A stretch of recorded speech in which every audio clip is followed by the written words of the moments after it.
and you are not being stressed up, you are not being drawn to a feeling of negative vibrations of the complex algorithms. So I think if you can just bypass the complex algorithms for at least some questions, so that saves your precious time and energy and your vibration level as it is, and you can perform better. Using the similar thing, we can get friction is equal to this, so friction here will be 0. So using use of shortcuts saves you from bearing the brunt of complex algorithms that goes on inside your mind and system. Now here is the thing, that the clever students, they often outsmart the hard-working student in short term, because the clever students, they just optimizes their time and energy. They just read what is required in the exam. They don't bother the algorithms, they don't bother the ongoing complexities. They just know that if I'm going to remember this result, then certainly, and if I can apply this directly in the exam, then my job is done, my work is done.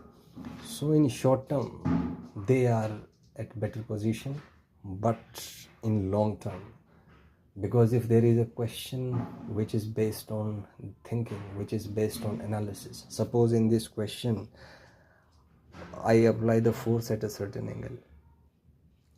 So if I apply force at the angle, then everything will change, and instead of force we have to take the horizontal component, and the vertical component will also change the normal reaction, so friction will also change.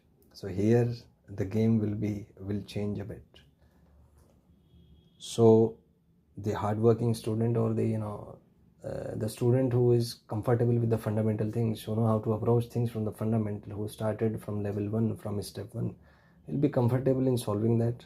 But the student who only uses this trick will not be able to do the question. So everything comes with pros and cons. So every trick doesn't work everywhere, it's for specific situations.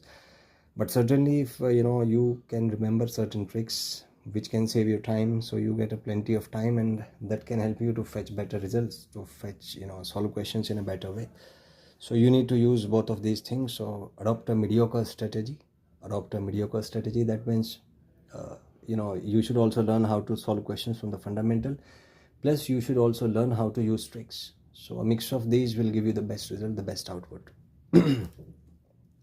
So mixed approach is better, and we can say that the mediocre approach is best suited. So I think you get the point. So the conclusion is that focus on the mind-brain algorithms when you solve a particular question, and that is going to affect your performance. And if you want to achieve optimal performance, choose a mediocre method, a hard-working and a smart working, and a combo of these, and I think you can end up with flying colors. Thank you and have a nice time.